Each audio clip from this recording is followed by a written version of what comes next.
Alors chez nous, les Ashkénazes ont dit Terpho Tsahado.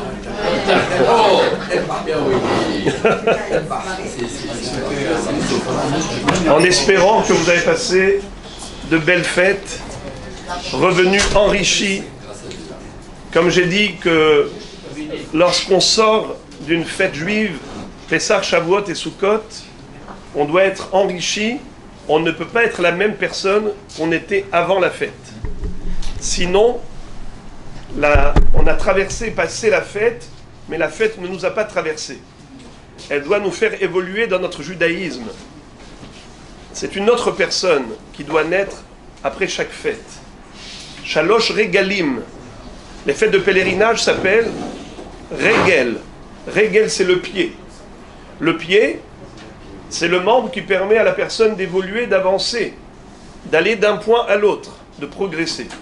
Eh bien, en effet, ces 3 fêtes de pèlerinage sont les pieds de l'année. C'est ce qui nous permet d'avancer durant toute l'année et d'évoluer, de grandir.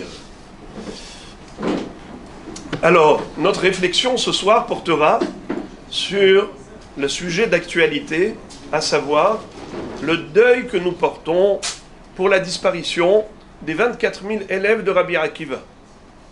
La Gemara nous raconte que Rabbi Akiva avait 12 000 paires d'élèves.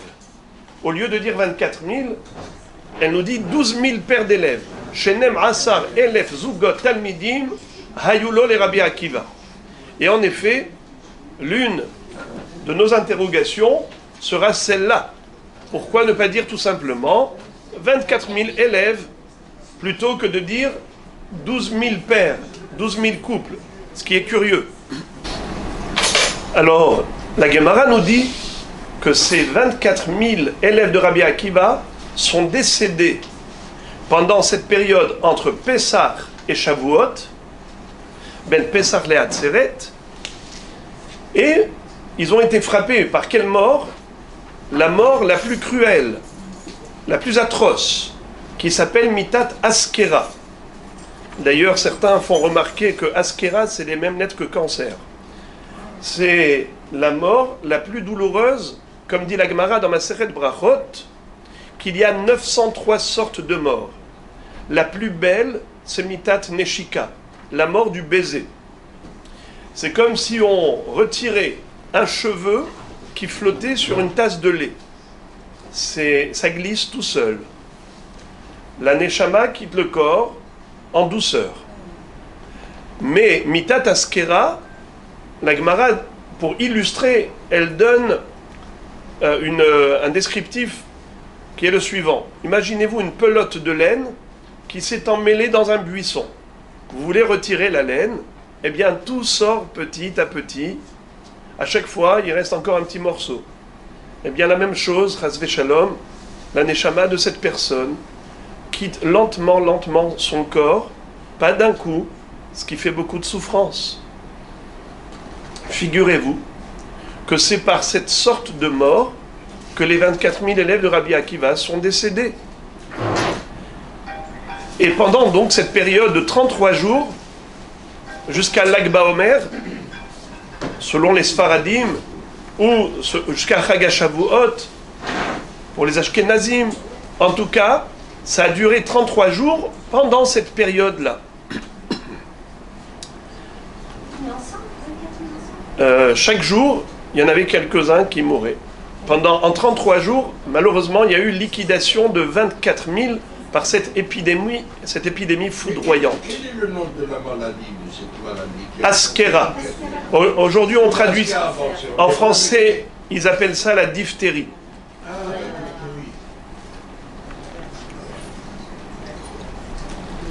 Une maladie qui commence par la bouche et qui descend dans les entrailles et qui ronge tout. Ça étrangle. La personne est étouffée, asphyxiée. Alors, notre question, elle sera multiple.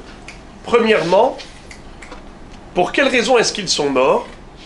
La Gemara dit Mipene shelo nahagu kavod ze bazé. Parce qu'ils n'avaient pas de respect mutuel. Ils n'avaient pas de considération les uns pour les autres. C'est la raison pour laquelle Akadosh Baruch Hu les a sévèrement punis.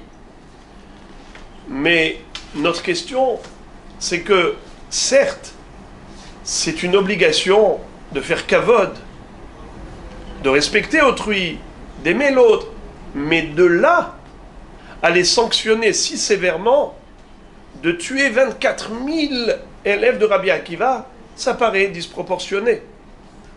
En plus, pas d'une simple mort, mais de la plus atroce, la plus dure, la plus douloureuse. Pourquoi autant de sévérité par rapport à cette faute? Mais en plus, c'est que nous avons perdu beaucoup de Torah. Qu'est-ce que ça veut dire, on a perdu beaucoup de Torah? La Gemara dans Maseret Sanhedrin nous dit que toute la Torah orale que nous avons aujourd'hui, c'est grâce aux 5 derniers élèves de Rabbi Akiva. Puisque la Gemara sait nous raconter que Rabbi Akiva, quand il a vu ce drame, cette catastrophe, qu'il avait perdu tous ses élèves, il n'a pas baissé les bras. Il a décidé de mettre sur pied une nouvelle promotion. Il a été dans le sud d'Eretz Israël, et là-bas, il s'est mis à enseigner la Torah à nouveau, à 5 élèves. Rabbi Shimon Bar Yochai, Rabbi Meir Baal Hanes, Rabbi Yossi, Rabbi Yehuda, et Rabbi Elazar ben Shamoua, et certains disent même Rabbi Nehemia. Et c'est là qu'il va leur dire, allez-y, maintenant, toute la Torah que je vous ai enseignée, à vous de la rediffuser. Et en effet, toute la Torah orale que nous avons aujourd'hui, c'est grâce à eux. Alors imaginez-vous, si on avait 24 000 élèves de Rabbi Akiva, quelle ampleur de Torah on aurait eu aujourd'hui? Combien de Chidushim?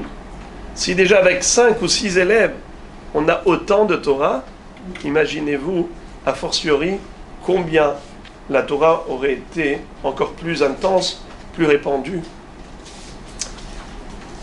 Quelque part, Akadosh Baruch Hu a entre guillemets perdu dans l'affaire.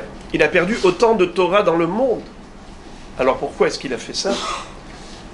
Et pourquoi est-ce qu'il a choisi cette période spécialement? Entre Pessah et Shavuot, ça aurait pu se dérouler à un autre moment de l'année. Pourquoi a-t-il choisi spécialement la période Ben Pessah les Atzeret, d'autant plus que d'après Nachmanide, le Ramban, cette période-là est une période joyeuse, heureuse. Quelle est la preuve? C'est qu'il dit que le dernier jour de Sukkot, comment il s'appelle? Shemini Atzeret. La fête de Shavuot, comment ça s'appelle dans la Torah? Atzeret. Entre Sukkot, premier jour de Sukkot, et le dernier jour qui s'appelle Shemini Atzeret, entre ces 2 jours de Yom Tov, qu'est-ce qu'on a? Les Mifet, Hol HaMoed, qui est une période heureuse, une période sacrée. Nachon, Mikra et Kodesh, c'est un Moed. Entre Pessah et Atzeret, Shavuot, on a 49 jours du Homer. Eh bien, tous ces jours-ci font le trait d'union entre la première partie de la fête qui est Pessah, la libération physique d'Israël en sortant d'Égypte, et Kabbalat Torah, la réception de la Torah le jour de Shavuot. Comme si on avait le début et la fin de la fête. Pessah et Shavuot sont liés par les 49 jours du Homer, qu'on compte jour après jour. C'est comme Chol HaMoed. Seulement la Torah n'a pas voulu nous interdire de travailler pendant cette période, comme ça se passe pendant les jours de Chol HaMoed, pour que ce soit pas trop lourd au niveau Parnassa et ainsi de suite.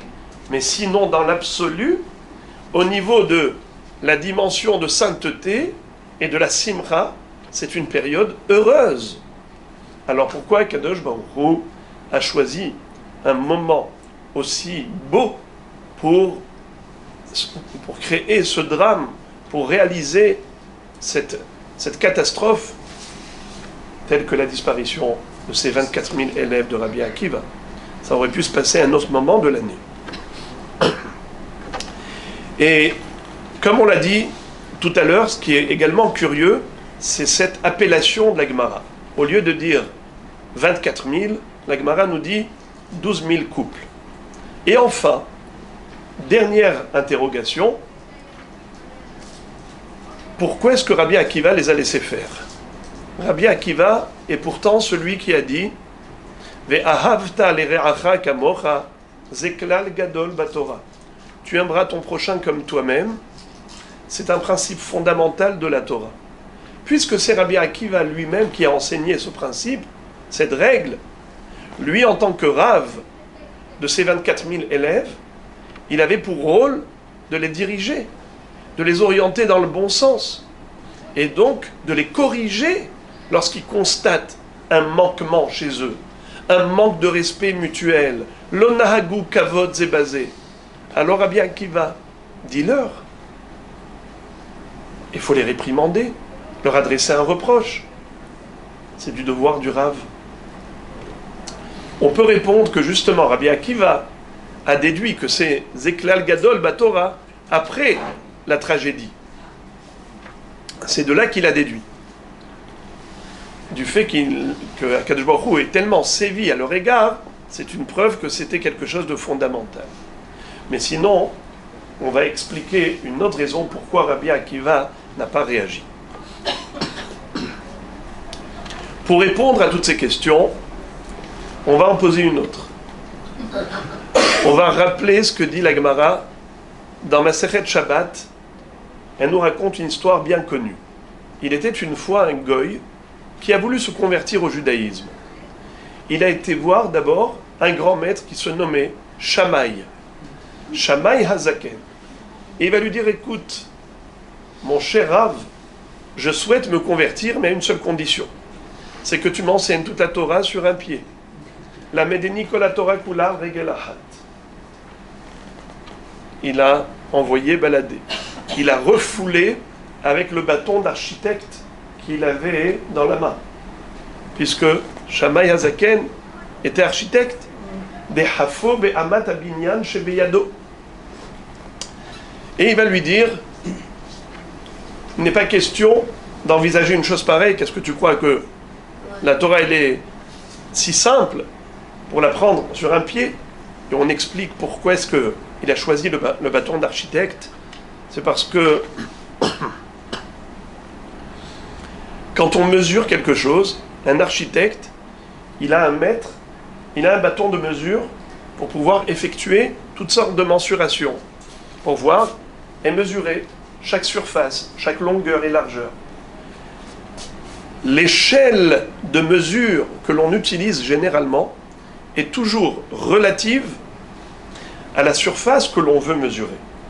Si par exemple j'ai une table à mesurer, je peux prendre un décimètre et je mesure. Mais si j'ai besoin de mesurer tout cet immeuble, toute cette salle, je ne vais pas m'amuser avec un décimètre. Je vais prendre un mètre qui est plus long, qui fait 3 mètres, 5 mètres.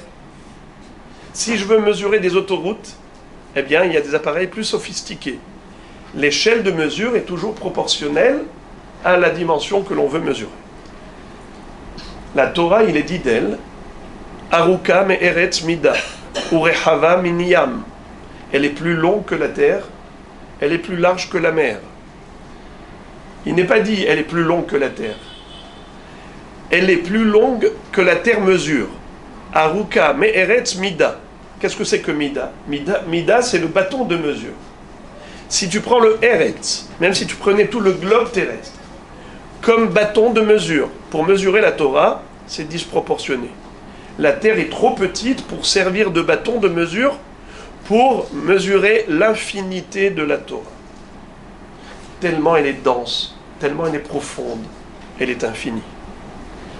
De ce fait, lui dit Shammai Hazaken, c'est juste inenvisageable d'apprendre toute la Torah sur un pied. Quand il a été chez Hillel lui a dit, j'ai compris. Qu'est-ce que tu veux? Tu veux comprendre quel est le pied sur lequel toute la Torah repose? Je vais te le dévoiler. Si tu respectes autrui, si tu ne feras pas aux autres ce que tu n'aimerais pas qu'on te fasse, ben c'est la règle fondamentale de la Torah. Zehu kol Torah kula, de halach sané, de havrach lotaravid, de idar, pirusha, zil gemor. Les autres mitzvot de la Torah ne sont que des détails qui découlent de ce principe fondamental. Maintenant, il suffit d'aller étudier, d'apprendre le code de la Torah. Mais tu as déjà compris le principe. Regel Ahad, le pivot central sur lequel toute la Torah repose. Enseigne-moi toute la Torah sur un pied. Le principe de toute la Torah. Question, pourquoi Hillel Azaken va dire que le respect d'autrui, c'est la base de toute la Torah. Dans la Torah, il y a des mitzvot qui n'ont rien à voir avec le respect de la société. Prenons exemple, Shabbat, et Shomer Shabbat. Qu'est-ce que ça a à voir avec la société? Le respect d'autrui. Manger kasher ou pas. Je peux respecter les autres et manger non kasher, chas v'shalom. Les téphilines, quel rapport avec le respect d'autrui? Alors pourquoi Hillel Azaken va dire, voilà, ça c'est la base de toute la Torah, le respect d'autrui. Mais il n'y a pas que des mitzvot chez Ben Adam la Havero, il y a aussi des mitzvot chez Ben Adam la Makom. Des mitzvot vis-à-vis de son créateur et pas uniquement vis-à-vis de son prochain. Et même Rabbi Akiva dit la même chose. Ve'ahavta lire'acha kamocha zeklal gadol batorah. Pourquoi?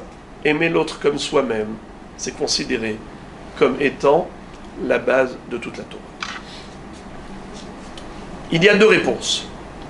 Rashi, dans Masechet Shabbat, page 31, là où la Gemara nous raconte l'histoire de Hillel, nous donne deux explications très belles. On va expliquer qu'en fait, elles sont complémentaires. Première explication, c'est que Hillel n'a pas parlé de toute la Torah, mais il a parlé de la majorité des mitzvot de la Torah. Car en effet, la majorité des mitzvot de la Torah sont de cet ordre de Ben Adam la Havero, du respect d'autrui. Ne pas voler, ne pas tuer, ne pas mentir, ne pas commettre de préjudice à autrui, et ainsi de suite. C'est les 60% des mitzvot de la Torah.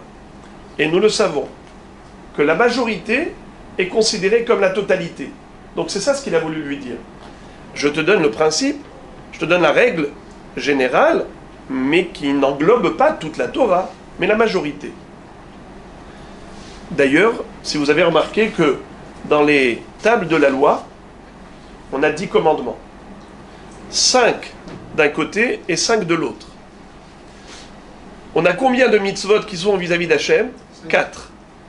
Vis-à-vis des humains, 6. Anochi Hashem Elokecha, je suis l'Éternel ton Dieu. Loye lecha Elohim achirim al panai. Il ne faut pas vouer de culte à des idoles. Zachor et Yom HaShabbat, lotissa et Shem Hashem Elokecha lacham.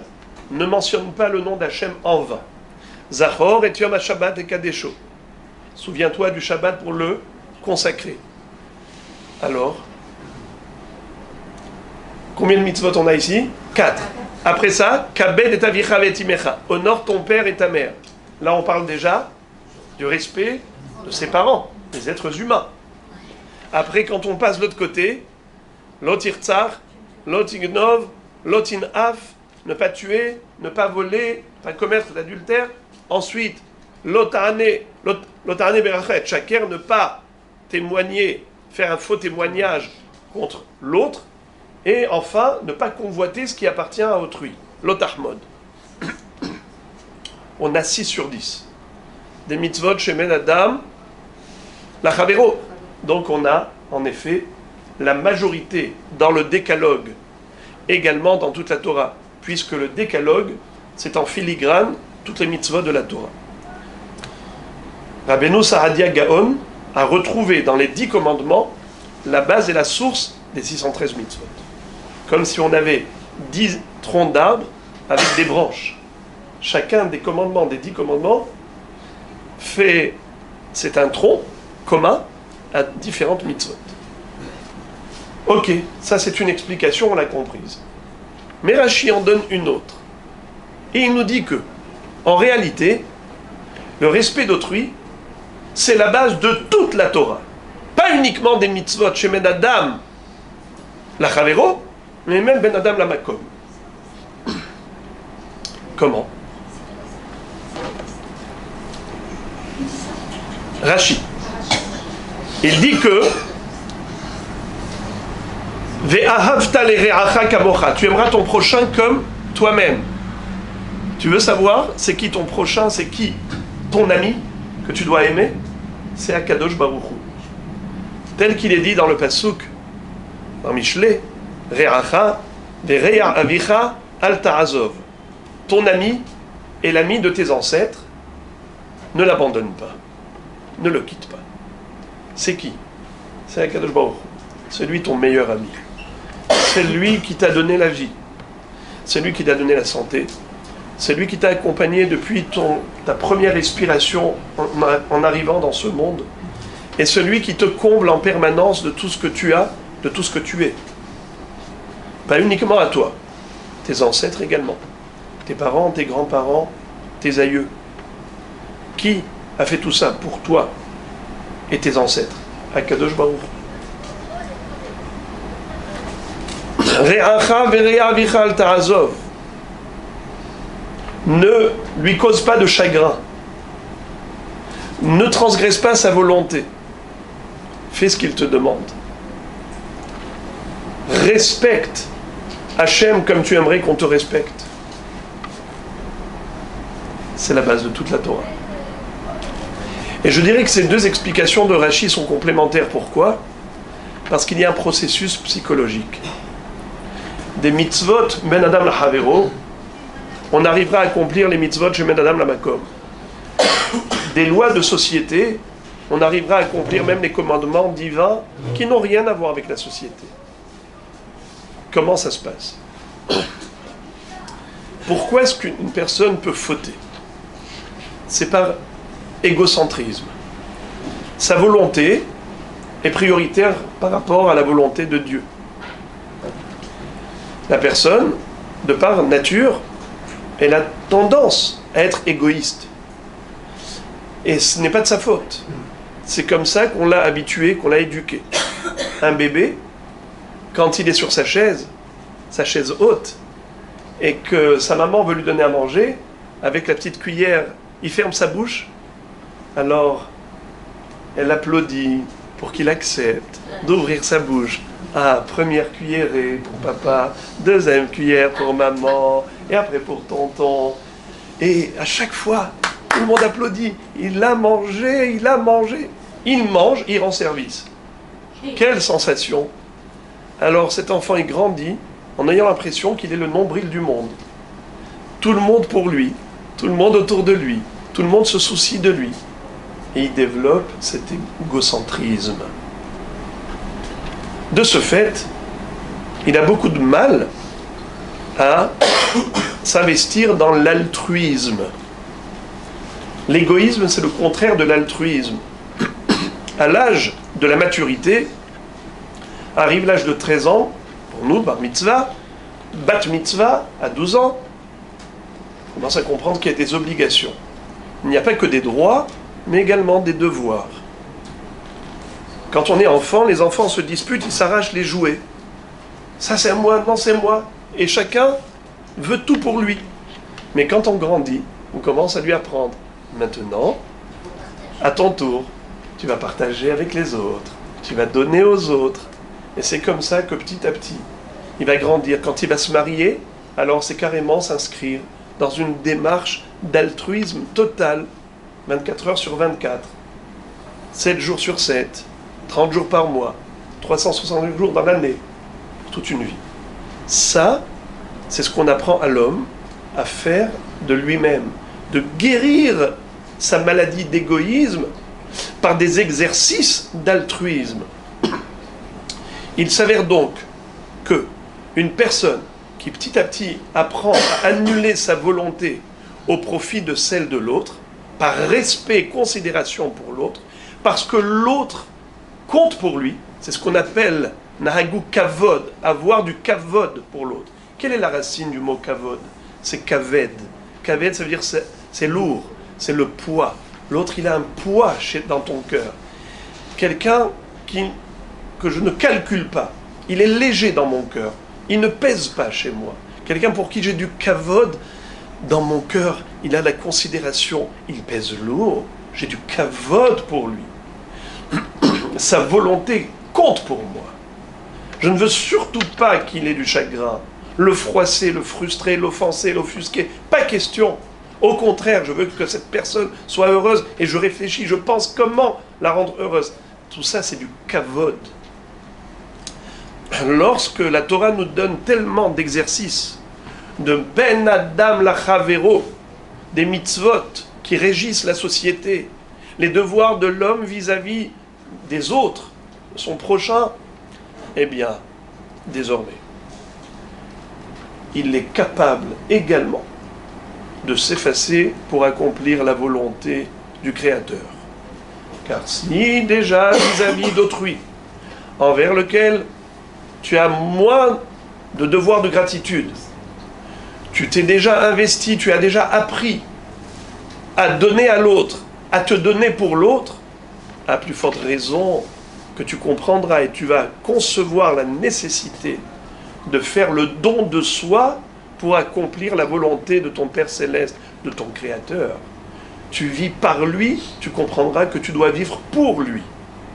Donc en réalité, les mitzvot qu'on appelle de société sont un tremplin pour les mitzvot vis-à-vis du Créateur. À partir de là, on comprendra pourquoi toute la Torah, selon nos maîtres, est basée sur le Hesed. C'est ainsi que va nous dire le Midrash, HaTorah, Tchilata, Emtsaïta, Vesofa, Gemilut Hasadim. La Torah, elle est tissée de Hesed, de bonté, de bienfait, de bienfaisance. Où est-ce qu'on voit ça au début de la Torah ? Eh bien, la Torah nous raconte que Akadosh Baruch Hu lui-même a confectionné un costume pour Adam Arishon et une robe pour Hava, alors qu'ils venaient de fauter. Ils ont été virés du Gan Eden. Hachem ne les a pas abandonnés à leur honte, pour se retrouver humiliés, de se retrouver dépourvus de vêtements. Akadosh Baruch Hu est le premier à s'être investi dans le prêt-à-porter. Ça veut dire qu'il a fabriqué, Vayaras Hachem Elokim, la Adam ou l'Ishto, Kotnot Or, Vayalbishem, Malbish Arumim. Et bien ensuite, la Torah nous raconte que Akadosh Baruch Hu a été rendre visite aux malades. C'était qui ? Abraham Avinu. Le 3e jour après la circoncision, il était souffrant. Qui vient le voir, Vayera Elav Hashem Be'elone Mamre. Akadosh Baruch Hu vient lui rendre visite dans la plaine de Mamré. C'était le jour de la cicatrisation, où il souffrait encore.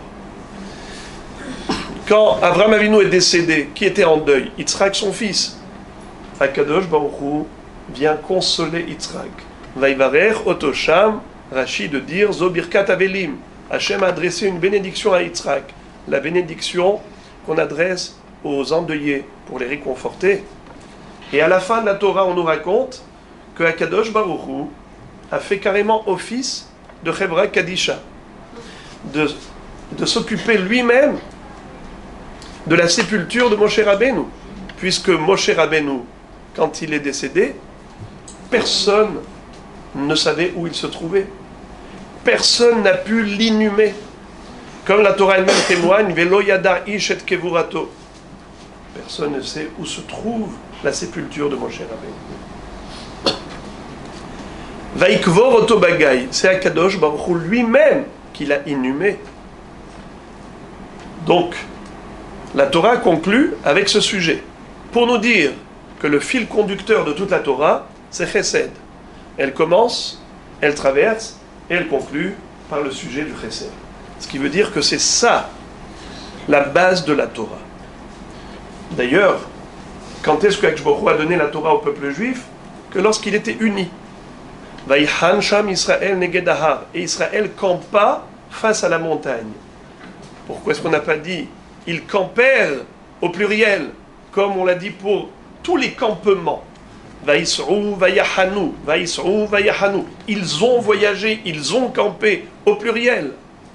La seule fois où c'est écrit au singulier, Vaïhan Sham Israël Negedahar, c'était face au mont Sinaï. Et Akadosh Baruch Hu dit, c'est le moment où je leur donne la Torah. Puisque mes enfants ont apprécié la paix et la fraternité, et ils ont écarté la querelle et la discorde, le moment est propice pour leur donner la Torah. Sous-entendu que la Torah n'a pu être donnée au peuple juif que lorsqu'ils ont compris cette valeur et ils ont intégré cette notion de solidarité, de fraternité, Keish echad, belev echad, comme un seul homme, d'un seul cœur. Ils n'étaient pas seulement réunis, mais unis. Eh bien, maintenant que l'on a compris que le principal, la Torah, dans sa perfection, c'est une Torah de Chesed, Torah de Chesed al-Leshonah. Alors on aura compris qu'une Torah sans Chesed, c'est une Torah dénaturée. C'est un corps sans âme. Et justement, parce que les élèves de Rabbi Akiva étaient censés être les transmetteurs de la loi orale, c'est-à-dire que toutes les générations à venir allaient recevoir cette Torah de Rabbi Akiva. Moshe Rabbeinu a été l'intermédiaire pour la Torah écrite.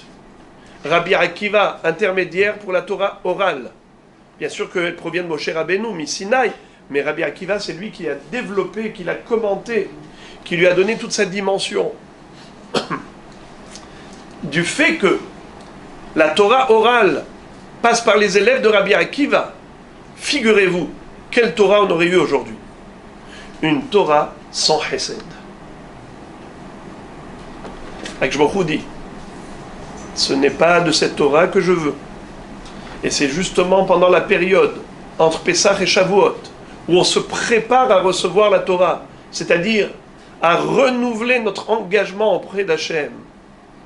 Le Naaseh Venishma n'était pas juste une histoire de cette époque, mais dans chaque génération, à chaque année, au moment de Chag HaShavuot, lorsqu'on célèbre la fête de Kabbalat HaTorah, eh bien nous renouvelons nous-mêmes notre engagement personnel envers Hachem, en disant que cette Torah que tu as donnée à nos ancêtres, nous-mêmes, on veut l'intégrer dans notre vie. Ki hem hayenu, ve'orech yamenu, ubahem nehege yomam valayla. C'est notre raison d'être, c'est notre raison de vivre. Et de ce fait, puisque Chag HaShavuot, entre Pesach et Shavuot, c'est la période de préparation, Akadosh Baruch Hu dit voilà, je les ai retirés pendant cette période pour vous montrer que la préparation à Kabbalat HaTorah, c'est justement en développant le chesed, contrairement à ce comportement quelque part irrespectueux qu'ils avaient mutuellement. J'ouvre une parenthèse, évidemment, c'était des grands hommes et on ne peut pas se permettre de les juger comme si on était du même niveau. Mais les Chachamim, quand ils nous racontent quelque chose, c'est pour qu'on en tire une leçon personnelle, qu'on sache comment nous, aujourd'hui, se comporter. Il y a le moussar à en tirer. Et donc, on a compris que cette Torah, Hachem n'en voulait pas. Il voulait la Torah de la deuxième promotion. Comme Rabbi Akiva d'ailleurs leur a dit, c'est ainsi raconté dans le Midrash, qui leur a dit, les premiers, ils sont morts parce qu'ils étaient égoïstes. Chacun avait un regard négatif sur l'autre. Vous ne faites pas comme ça. Ayez de l'amour pour les autres. Et c'est comme ça que je voudrais que vous remplissiez Eretz Israël de Torah. Mais une Torah avec toute sa neshama, une Torah de cœur, une Torah avec les traits de caractère que Akadosh Baruch Hu souhaite voir chez nous. C'est la raison d'ailleurs pour laquelle la Gemara nous dit que la Torah protège. Elle a un effet protecteur. Et on se demande alors pourquoi les élèves de Rabbi Akiva n'ont pas été protégés. Pourtant ils étudiaient la Torah. Mais la réponse est comme on a dit. C'est uniquement une Torah qui est parfaite dans toute sa dimension. Une Torah de chesed, c'est elle qui est protectrice. Mais la Torah des 24 000 élèves n'était pas de cette dimension. Ils n'ont pas été protégés. Ce qu'on appelle en araméen Torah, Magna ou Matzla. La Torah protège et sauve. Elle ne les a pas sauvés. Parce que ce n'est pas cette Torah qui peut protéger. C'est uniquement une Torah parfaite, qui a les deux facettes. Et le côté intellectuel, et également l'aspect humain. Cette capacité d'aimer et de respecter les autres. Enfin, on s'était demandé pourquoi Rabbi Akiva ne les a pas réprimandés. Pourtant, c'est du rôle du Rav de le faire. Réponse, il a été trompé. Par quoi? Ils étaient 12 000 couples. Ils n'étaient pas 24 000. Qu'est-ce que ça veut dire 12 000 pères d'élèves? En hébreu, Shenem Asar Elef Zugot Talmidim Ayulo le Rabbi Akiva. Pourquoi on n'a pas dit Esrim Verba Elef? Bravo! C'est que chacun avait un chaver. Donc lorsque je rentre dans une salle et je vois des gens qui sont en train de discuter entre eux, alors je me dis, tiens, voilà, ils sont des copains. Il y a de la chaveroute. Il y a de l'amitié. Quel est le problème? Parfois, malheureusement, l'amitié entre deux personnes, c'est pour exclure la troisième personne. L'amitié entre 10 personnes, c'est pour exclure les 10 autres. On forme des clans. Moi, j'appartiens à ce clan et j'exclus tous les autres. Il n'y a que nous. Ça, c'est une fausse ardoute. C'est un semblant de fraternité, un semblant d'unité. Mais c'est de l'union qui a pour objectif la division. Écoutez quelque chose de beau. C'est une explication chassidique. Vous savez que la Torah nous a interdit certains animaux, certains oiseaux, certains poissons, des reptiles, des reptiles volants, et ainsi de suite. Dans la liste des oiseaux interdits, on retrouve la hassida. Hassida, c'est la cigogne. Et pourquoi est-ce qu'elle s'appelle ainsi, hassida? She'osa hesed im havroteha. Parce qu'elle fait du hesed avec ses amis. Alors, on pose la question, dans ce cas-là, pourquoi la Torah nous a interdit la consommation de la hassida qui fait du hesed? Pourtant, le Ramban Nachmanide nous explique que la raison pour laquelle la Torah nous a interdit tous ces animaux, c'est parce qu'ils ont une nature féroce et cruelle. Et lorsque l'on mange un aliment, on intègre sa nature. Si on mange des animaux cruels, on deviendra cruel. C'est la raison pour laquelle la Torah nous a autorisé que des êtres dociles, qui ont une nature de soumission, de douceur. Alors dans ce cas-là, au contraire, on aurait dû manger beaucoup de hassidas pour être tous des hassidim. Nahon et des hassidot. Non. Son chesed est un faux chesed. On sa chesed im havrotea. Elle fait du chesed qu'avec ses copines, pas avec des étrangers. Je me ce qu'il veut, c'est le chesed sans distinction. Nous voyons que Akadosh Baruch Hu, qu'est-ce qu'il fait en permanence? Que du chesed. Einekol elecha isaberu. Voyez-vous, il fait que du chesed. Fadarabah.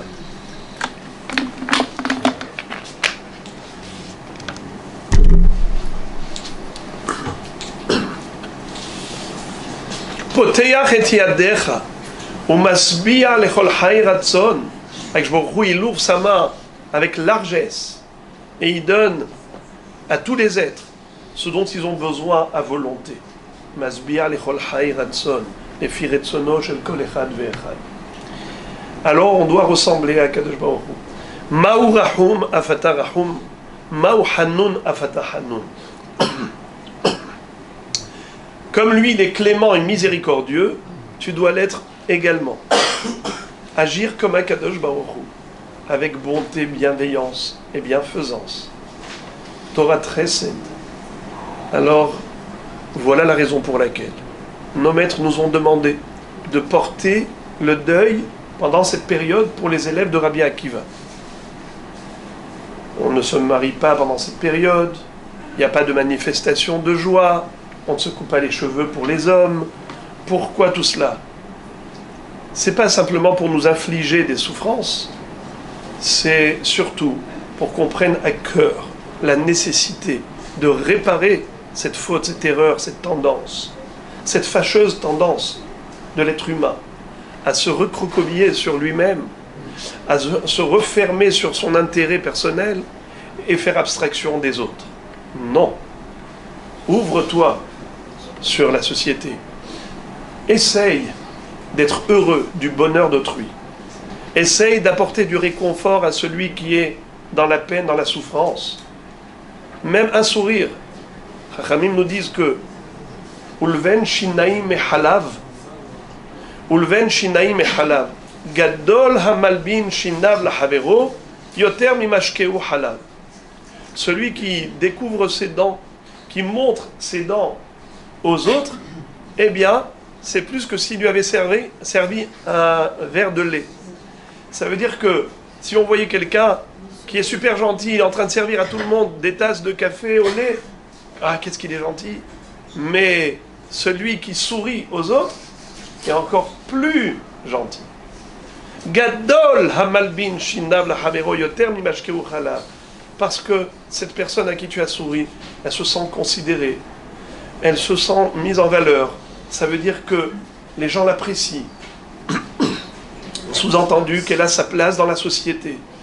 D'ailleurs, Baruch Hashem, j'ai beaucoup d'admiration pour les personnes qui, dans la synagogue, dès qu'elles voient un étranger, une personne étrangère qui est un peu perdue, arrive pour la première fois ou pour la deuxième fois, n'est pas encore vraiment à l'aise, de lui offrir une place, un sidour. À plus forte raison, on ne va pas lui dire écoute, c'est ma place, tu sautes de là. Chas v'shalom, n'est-ce pas? C'est pas quelque chose qui est envisageable. Tu viens ici dans la maison d'Akadosh Baruch Hu, tu viens prier Hachem, tu viens lui demander de prendre en considération ta volonté, ton existence. Alors, montre que tu es digne de cela. Si tu agis comme ça envers les autres, évidemment, Akadosh Baruch Hu aura à ton égard la même considération. Alors, j'espère, Be'ezrat Hashem, que ce sera la dernière fois que nous portions le deuil pour les élèves de Rabbi Akiva, que nous arrivions à faire la vraie réparation, le tikkun haklali, le tikkun hachalem de ce défaut qui fait la bassesse humaine, l'égocentrisme, et qu'on arrive à développer un tel altruisme qu'on puisse mériter la consolation parfaite avec la venue du Mashiach et une Geoula Shlema B'nei Rabbi.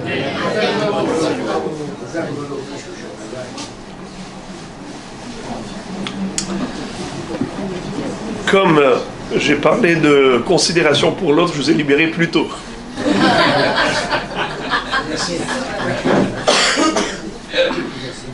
Vous avez des questions avec plaisir. Ken. Dès le moment qu'on a vu qu'il y avait des élèves qui étaient en train de mourir chaque jour, il y en avait qui mouraient, est-ce que les hommes n'ont pas pris conscience de la mort de ceux qui ne voyaient plus? À ce moment-là, ça aurait dû les réveiller. Très bonne question, très bonne question. Il faut savoir que malheureusement, quand une personne est déjà ancrée dans un système d'erreur, c'est-à-dire qu'il a transformé l'erreur occasionnelle en système de vie, eh bien après elle ne se remet plus en cause, elle ne se remet plus en question. Elle trouve toujours des justificatifs. Vous savez que quand on dit sin atrinam, la haine gratuite, ça fait sourire. Est-ce qu'on peut imaginer quelqu'un qui a de la haine gratuitement? Quoi, ta tête ne me revient pas, eh bien j'ai de la haine pour toi. C'est pas possible d'envisager un tel cas. Donc il y a toujours des justifications à la haine, et pourtant elle s'appelle sin atrinam, parce que la personne qui est concernée trouve en effet des justificatifs, mais quelqu'un de l'extérieur dit mais franchement, tu t'arrêtes à cela? Vraiment tu as réussi à t'accrocher à cette petite bête, tu as trouvé la petite bête pour expliquer des comportements de colère, de haine et d'animosité? C'est injustifiable. mais injustifiable pour quelqu'un d'extérieur qui n'est pas concerné, qui a mis sur la balance la raison de ce conflit et le conflit. Il dit, mais attends, c'est disproportionné. Ok, il t'a perdu un shekel, mais n'hurle pas comme si t'as perdu 10 shekels. Il y a 9 shekels ici qui sont gratuits. C'est de la haine gratuite, c'est 9 shekels. Tu peux crier pour un shekel, mais ne crie pas comme si tu as pris 10 shekels. Voyez-vous, malheureusement, l'être humain a tendance à se justifier. C'est ça le problème. C'est qu'au début, c'est une erreur. Il a mauvaise conscience. Mais la deuxième fois, ça devient permis. La troisième fois, ça devient une mitzvah. La quatrième fois, c'est hidur mitzvah. La cinquième fois, c'est un kiddush Hashem. Ça veut dire que la personne, après, elle dit, c'est vraiment une obligation. Cette personne, c'est une mitzvah de dire du lachon hara d'elle. C'est une mitzvah de la haïr, et ainsi de suite. Yes. Vous nous aviez dit que Rabbi Akiva s'est rendu compte qu'il ne s'est peut-être pas suffisamment investi dans l'éducation de ces enfants-là pour qu'il n'ait pas à commettre des erreurs. J'ai expliqué qu'il ne s'est pas rendu compte il ne s'est pas rendu compte qu'ils étaient dans la division, parce qu'ils étaient 12 000 pères. Ils n'étaient pas 24 000. 24 000, c'est 24 000 isolés. Ils étaient 12 000 pères. C'est quoi des pères? Des couples. Ça veut dire que quand je vois, par exemple, toutes ces personnes, 2 par 2, 2 par 2, 2 par 2, qu'est-ce que je pense?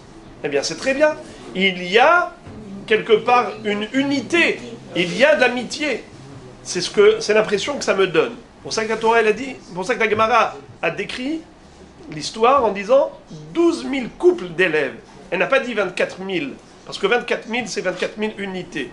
12 000 couples, ça veut dire qu'il y a quand même une certaine solidarité, une certaine fraternité. N'y a-t-il pas quelque part une mission dans l'enseignement de Rabbi Akiva pour qu'il ne soit pas arrivé à prévenir le mal? Mais comme j'ai expliqué que, étant donné qu'ils étaient quand même amis, mais c'est une amitié qui vise l'exclusion de l'autre. Vous voyez ce que je veux dire? 2 personnes, il dit toi et moi et toi, comme dans les enfants. Je ne sais pas si vous avez eu l'occasion, ces expériences, mais c'est extraordinaire. Les enfants, tout de suite, il y a un copinage qui se crée entre certains, et c'est quoi la flamme de ce copinage? C'est l'exclusion de celui-là ou de celle-là.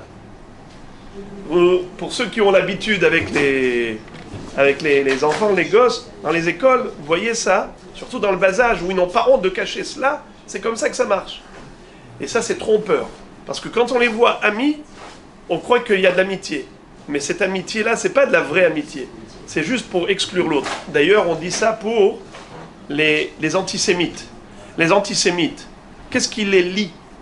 C'est pas l'amitié entre eux, c'est l'exclusion d'Israël. À l'ONU, c'est ça. C'est pas qu'ils s'aiment tellement, mais ils sont tous unanimes pour juste exclure, pour condamner Israël.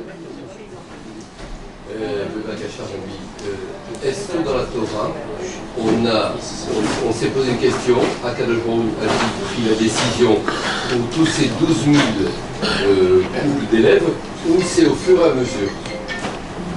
Est-ce que la décision serait venue avec je vais punir tous les 12 000 par 2, ou au fur et à mesure que l'on constatait les décès? Alors, la Gemara dit que ça s'est passé en 33 jours. Ça veut dire, la Gemara dit que ça s'est passé en Pessah et Shavuot. Péros Atzeret, et les Chachamim nous disent que ça s'est limité à 33 jours. Ensuite, le calcul, le compte des 33 jours, il y a plusieurs opinions. Ashkenaz, Séfarad, comment on calcule les 33 jours? Nous, on fait de Pessah jusqu'à Lag BaOmer, 33. Et le 34e, on se coupe les cheveux, on peut se marier, ainsi de suite. Mais en tout cas, ça s'est passé en une seule période de 33 jours.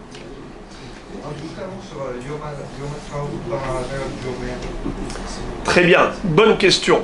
Alors le Yom HaAtzmaut, le 5 Iyar, et cette année, la Rabbanout Arachit a dit de faire le 4 Iyar pour ne pas faire ça un vendredi qui est veille de Shabbat. Alors ils ont avancé d'un jour. Alors là, c'est une fête nouvelle qui est survenue bien des millénaires après l'histoire de Rabbi Akiva. Alors on est d'une part dans une période de deuil, et d'autre part, on a une période de simcha. C'est-à-dire que un jour de Simcha où Akadosh Baruch Hu nous a accordé Eretz Israël après des millénaires d'exil, c'est un jour d'explosion de joie. Et Baruch Hashem, ça se célèbre avec tellement de Simcha. Il y a le Hallel, il y a le Fripata Hanoun, en fonction des communautés. Il y a des communautés qui ne font pas le Hallel, mais le rov des communautés font le Hallel pour remercier Akadosh Baruch Hu, et c'est comme ça que la Rabbanout avait fixé, et ainsi de suite. C'est un jour de Simcha. Alors, la célébration de la Simcha, est-ce qu'on l'a fait avec de la musique? Par exemple, la musique, on s'en abstient pendant toute la période du Homer. Mais le jour de Yom HaAtzmaut, beaucoup de communautés ont adopté que ce jour, c'est exceptionnel. Et ils organisent des joies avec la musique. Alors maintenant, il y a d'autres façons de célébrer. Il y a ceux qui font Yom Shekulot Torah. Il y a beaucoup de yeshivot où ils font Yom Shekulot Torah. C'est une façon de célébrer la Simcha de Eretz Israël, Yom HaAtzmaut, en remerciant Akadosh Baruch Hu par des shiurim de Torah, avec, ça veut dire, puisque Akadosh Baruch Hu nous a tant donné, qui est Eretz Israël, alors nous, quelque part, on lui rend la monnaie en lui offrant beaucoup de Torah ce jour-là. Et surtout parce que Eretz Israël, aujourd'hui, nous a donné la liberté d'étudier la Torah à volonté. On était dans des pays où celui qui étudiait la Torah devait le faire en cachette. Il y avait des endroits où celui qui étudiait la Torah, c'était terrible, qui pratiquait les mitzvot, en Russie, en Union soviétique, combien de souffrances, en Espagne à l'époque de l'Inquisition. Et là, Baruch Hashem, on a la liberté. Regardez là, Baruch Hashem, on vient tous pour étudier la Torah, écouter la Torah. Donc, remercier Akadosh Baruch Hu, chacun à sa façon. Et donc, certains autorisent de faire même de la simra avec de la musique. C'est une façon de remercier Akadosh Baruch Hu en faisant le Hallel et en chantant. D'autres, ils remercient Akadosh Baruch Hu à leur façon en faisant des shiurim de Torah les uns après les autres. Donc chacun doit respecter le minhag de ses rabbanim et de faire comme il a appris. Est-ce que vous avez parlé de la maladie, de la diphtérie? La diphtérie, c'est une maladie qui se transmet, bien sûr. Ça a été une épidémie, en fait. C'est une peau qui se forme autour de la gorge et la personne qui attrape cette maladie meurt étouffée. C'est ça l'explication de la maladie. Donc il n'y avait pas, jusqu'à il n'y a pas tellement longtemps, moi j'étais jeune, on nous avait fait des vaccins dans le ventre, de grandes piqûres dans le ventre, pour éviter justement cette maladie. Alors ma question est, à cette époque-là, où les élèves de Rabbi Akiva étaient tous morts, là, est-ce qu'en parallèle, il n'y a pas d'autres personnes dans la ville où cet ami d'Arami n'était pas mort de la même maladie? Bonne question, Razak. Réponse, le Maharsha, c'est un des commentaires de la Gemara, un des commentateurs, qui dit quelque chose de très beau. Il dit pourquoi Akadosh Baruch Hu a choisi la période entre Pessah et Shavuot pour leur faire ça, pour leur infliger cette sanction. C'est pour que les gens comprennent bien que ce n'était pas une épidémie relative à un microbe, une bactérie qui a frappé tout le monde. Non, parce que ça s'est passé dans la période la meilleure de l'année. Quelle est la meilleure période de l'année pour la bonne santé de la personne? C'est le début du printemps. Donc là maintenant, on est entre Pessah et Shavuot, c'est la période printanière. Il fait ni trop chaud, ni trop froid. Les gens sont bien dans leur peau. C'est la plus belle période. Et donc on ne peut pas attribuer cette maladie à un microbe quelconque qui les a foudroyés et qui en a touché d'autres. Non, il n'y a qu'eux qui ont été atteints, et spécialement dans la période la meilleure de l'année, où sur le plan physique on se porte le mieux, pour dire que c'était comme une Hashamaïn et pas simplement un microbe quelconque. Il n'y avait pas de guérison possible. Quand on attrapait ça, c'était vraiment... Hachem Yatzilenu.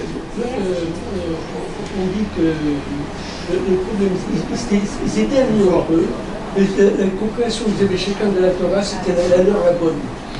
Et donc, moi par exemple, je suis un je suis en accord avec lui, je vais voir le maître, Rabbi Akiva. Ils n'avaient pas le match, je ne comprends pas. Rabbi Akiva devrait. Très, très juste. En fait, il y a écrit Enehem tsara zu lazu. C'est pas seulement que ma compréhension est différente de l'autre, parce qu'on a tous des compréhensions différentes, et ça c'est légitime. Au contraire. Vous considérez que c'était la tienne la bonne? Oui, ça veut dire que je ne dois pas pour autant disqualifier la personne qui pense autrement que moi. C'est-à-dire, il y a deux choses. Il y a l'idée, la pensée, et il y a la personne. Ça veut dire, moi, je ne suis pas obligé de comprendre comme toi. Toi, tu peux comprendre différemment de moi. C'est légitime. Et au contraire, la Gemara dit Keshem, les Chachamim nous disent Keshem shepartzufehem shonim, car deotehem shonim. Comme on est différent physiquement, on est différent mentalement, intellectuellement, psychologiquement. Chacun et sa façon de penser. C'est comme ça que Dieu nous a créés. Et au contraire, on peut être complémentaires. Moi, je partage ma réflexion avec autrui, l'autre me dit ce qu'il pense, et c'est comme ça qu'on s'enrichit. On a accepté deux versions. On a rejeté la version de l'autre. Voilà. Pas seulement rejeter la version de l'autre, ce n'est pas encore une faute. Parce que rejeter la version de l'autre, ça veut dire je n'accepte pas ce que tu as dit. J'ai le droit. Mais ne pas accepter l'autre et pas l'idée de l'autre, c'est ça le problème. Ça veut dire, il y a une marloquette les Shem Shamaim, marloquette Shamaï ve Hillel. Shamaï disait une chose, Hillel disait le contraire. Et ils s'aimaient. Ça s'appelle les Shem Shamaim. Ça veut dire que je ne vais pas disqualifier la personne. Je ne suis pas d'accord avec elle. Shamaï ne disait pas comme Hillel et Hillel ne disait pas comme Shamaï. Ils étaient en marloquette et très souvent ils n'étaient pas d'accord du tout. Et pour des sujets très graves. Mais ils s'adoraient, ils s'aimaient. Pourquoi? Ça n'a rien à voir. Notre discussion, notre débat reste au niveau idéologique, mais en aucun cas ne doit porter atteinte à notre relation personnelle. On est des frères comme dans une famille. On est autour de la table, chacun dit quelque chose, on peut ne pas être d'accord. Et au contraire, c'est toute la richesse humaine que chacun a sa propre réflexion. Baruch Hacham Arazim. Quand on voit 600 000 personnes d'Israël, quel bracha on doit faire? Baruch Hacham Arazim. Béni soit celui qui connaît le raz, le secret de chacun. Hachem, il a créé tellement de créatures, tellement d'êtres humains, chacun a sa pensée personnelle, et Akadosh Baruch Hu connaît les pensées de tous. C'est extraordinaire. Ça veut dire que on n'est pas forcément obligé de tordre sa réflexion en disant « Écoute, je ne suis pas d'accord, mais j'efface ma réflexion. » Non, réfléchis. D'ailleurs, au niveau de la halakha, tel Rav dit ça, tel Rav dit ça, toi tu suis ton Rav, toi tu suis ton Rav. Au niveau du psak halakha, chacun suit son Rav. Et il y a Shammai, il y a Hillel, il y a Ben Shammai, Bet Hillel. C'est les Shem Shamaim. Qui est-ce qui est problématique? C'est Korach Va'adato. On nous dit la marloquette qui n'est pas les Shem Shamaim, c'est la marloquette de Korach et de son assemblée. Comment on aurait dû dire Korach et Moshe? Pourquoi tu dis Korach Va'adato? Non. Korach ne discute pas avec Moshe. Korach, il donne le dos à Moshe. Korach, il parle avec sa Héda, avec son assemblée. Il exclut Moshe. Tant qu'il y a du débat, il y a de l'échange, c'est-à-dire je te considère, je t'écoute, je te dis, ou j'accepte ou je n'accepte pas, mais il y a de l'échange. Et là, c'est pas le cas, parce qu'ils étaient plutôt en deux. Oui, donc c'est qu'il n'y avait pas d'échange avec l'autre. Le troisième. Mais est-ce qu'on ne dit pas normalement que quand un grand s'en va de ce monde, c'est parce qu'il a protégé beaucoup de petits? Or, s'il y en a beaucoup de pères et de grands, des très grands qui sont partis, est-ce que c'était pas aussi pour protéger tout le reste du peuple juif? Si la Gemara n'avait pas donné la raison, si les Chachamim ne nous avaient pas révélé la raison de tout cela, on aurait pu dire ça. Mais là, on nous dit quelle était la raison. Et Rabbi Akiva lui-même, quand il va mettre sur pied la deuxième promotion, il va leur dire, faites attention, ne récidivez pas. Ne recommencez pas la même erreur. Comme ça dit le Midrash. Il leur a dit, Rishonim lo metu ela al she'aita einehem tsara batora zebazé. Atem dagu bekavod zebazé. Izaharu bichvot haverechem. Faites attention au kavod de votre. Et c'est comme ça que la Torah a rempli Eretz Israël. Mais comme vous avez dit si bien, que dans ce monde-là, chacun a sa frontière, il existe une famille. Et dans la même famille, il y a 7 ou 8 ou 10 personnes. Donc, les 10 personnes, chacun pense différemment. Vous avez dit précisément que dans notre monde, quand il y a des problèmes, chacun pense. Comment se fait-il que sur 12 000 pères de Tamili Hachamim, d'une grandeur sans égale, il n'y en ait pas eu un seul qui n'ait pas eu une idée différente des autres, ils sont tous morts. Il n'y a pas eu un seul qui ait failli à cette faute. C'est Alors, étonnant. Ne doit-on pas aller peut-être chercher l'erreur ailleurs que celle que les Hachamim m'ont donnée? Chazak. Alors, je vais vous dire quelque chose qu'on a rappelé lorsqu'on a parlé des Gilgulim. Lorsqu'on a parlé des Gilgulim, on avait dit que les 24 000 élèves de Rabbi Akiva étaient le Gilgul des 24 000 qui sont morts dans le désert parce qu'ils ont été avec les filles de Midian, les filles de Moab. Et on avait dit que Zimri ben Salou, qui était justement le chef de la tribu de Shimon et qui avait malheureusement entraîné tous ces gens-là à la débauche, finalement est revenu en Gilgul, c'était Rabbi Akiva. Et les kabbalistes nous disent que c'est la même Gemataria, Akiva ben Yosef et Zimri ben Salou. Alors, vous savez pourquoi ils manquaient de respect l'un à l'autre? Parce qu'ils disaient, mais moi je me souviens des Averot que toi tu as fait avant. Comment je peux te respecter quand je sais que tu es un rachat? Comprenez? Donc mais ça va au-delà de notre... Voilà. Mais vous savez que ce que j'avais dit à ce moment-là, c'est que le Harizal à Kadosh, le Harizal, il voyait sur le visage de la personne tout ce qu'elle a fait la veille. Et pourtant, ce même Harizal dit que tous les matins, avant de commencer la tfila, il faut commencer par dire je prends sur moi la mitzvah d'aimer chaque juif comme moi-même. Harini mekabel alatzmi. Mitzvah taseh shel be'ahavta lereacha kamocha. Harini ohev et kol echad ve'echad mibnei Israël kenafshi u'me'odi. C'est comme ça qu'on commence la prière de Shahari. Mais comment? Tu as vu tout le mal qu'il a fait? Et malgré tout, tu peux l'aimer? Oui, parce que ce mal-là, c'est une façade. Derrière ce semblant de négatif se cache une neshama tellement sainte, tellement positive, qui est entièrement kedusha, qui est helek Eloham ma'al, qui est une particule divine. Comment tu peux te fier qu'aux apparences au lieu de considérer la personne elle-même et non pas la saleté qui s'est collée à ce diamant? Un diamant qui est tombé dans la boue avec un coup de karcher retrouve toute sa brillance. Donc c'est ça, considérer la réalité de la personne et non pas les mauvaises expériences que cette personne a pu rencontrer dans sa vie. Alors, la Gemara dans Maseret, oui, Rabbi Daniel a rappelé qu'il y a quand même un devoir d'haïr les Rechaïm. Alors, je rappelle l'histoire de la Gemara dans Brachot qui dit que Rabbi Meir Baal Hanes avait des gens qui considéraient comme des Rechaïm et il voulait les détruire. Comment il a fait? Il a voulu cibler le moment où il pouvait les maudire et que la malédiction est efficace.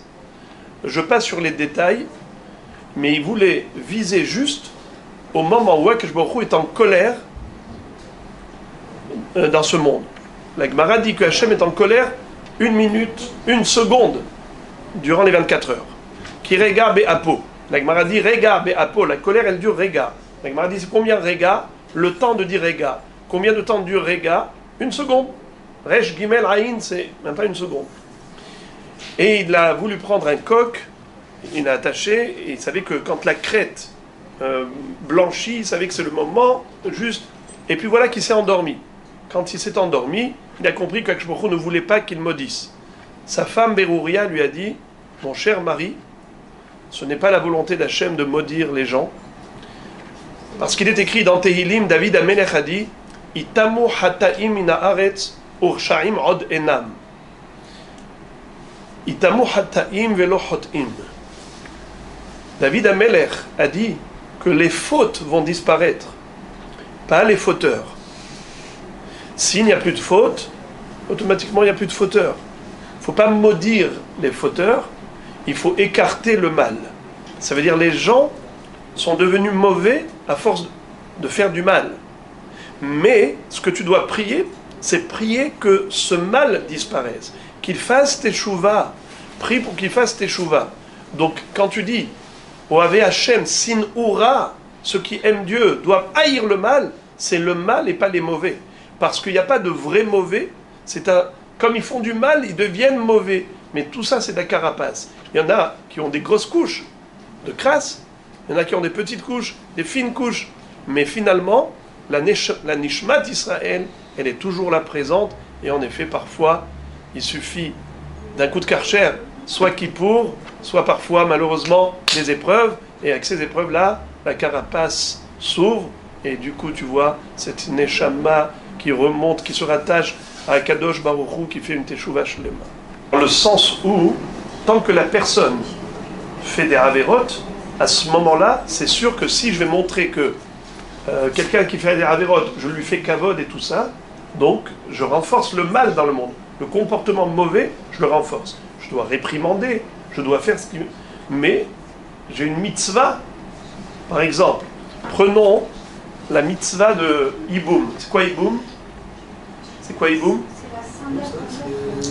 Lorsque, ça c'est la sandale, c'est Khalitza. Mais sinon, un homme qui est mort sans laisser d'enfant, son frère doit épouser sa femme. Pourquoi faire? Pour qu'il y ait une pérennité à cet homme. Chez Loïvnet Betachiv, il faut construire la maison de. Pourquoi? Parce qu'il faut justement permettre à cette personne d'être construite. Nahum, et peut-être c'est un rachat. Un exemple, un autre exemple.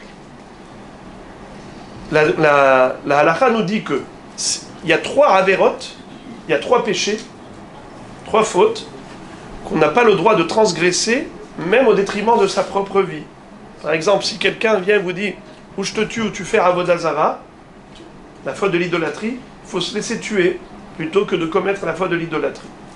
Ou bien, par exemple, une relation interdite, incestueuse. Quelqu'un te dit ou tu fais ça ou je te tue, tu te laisses tuer. Ou bien quelqu'un te dit commets un crime, tue l'autre ou je te tue. Tu te laisses tuer. La Gemara dit pourquoi? Parce que Maïchazid et Damadidar Soumaktfe. Si tu vas tuer l'autre, de quel droit tu le fais? Pourquoi tu es ton sang il est plus rouge que l'autre? Peut-être qu'aux yeux d'Akadosh Baruch Hu, ce rachat-là, il est plus important que toi. Pourquoi? Parce que sait-on jamais, les circonstances de vie dans lesquelles lui il a grandi n'est pas les tiennes. Toi tu as eu des facilités, lui il a eu que des difficultés, que des épreuves. Il est comme ça par concours de circonstances, tu ne peux pas le juger. Imaginez-vous le plus grand gadolador, le plus grand tzaddik du monde. Un goy vient lui dit ou tu tues le plus grand rachat du monde, ou bien je te tue à toi le plus grand tzaddik du monde. Vous imaginez, il doit se laisser tuer. Mais pourtant, lui c'est le plus grand tzaddik de la génération. Pourquoi est-ce qu'il ne pourrait pas dire mais je vais tuer le rachat et au moins le tzaddik il reste? Mais qui te dit qu'aux yeux d'Akadosh Baruch Hu, lui n'est pas plus tzaddik que toi? Vous entendez? Ça veut dire que rien ne nous permet de juger négativement un Ben ou Bat Israël. Il y a un regard divin sur l'être humain qui n'est pas le regard des humains. Nous les humains, on a une grande facilité à négativer, à exclure, à mal juger. Alors qu'Akadosh Baruch Hu, il a des balances. El derot Hashem velo nitkenu alilot. Akadosh Baruch Hu s'appelle le Dieu des esprits. C'est le seul à mesurer réellement l'esprit de l'être humain en profondeur. Donc de ce fait, on a compris qu'il faut haïr le mal et pas les hommes qui commettent le mal. Itamu hataim velo hotim barechi nafshi et Hashem. Ochim tiyu, toda rabba.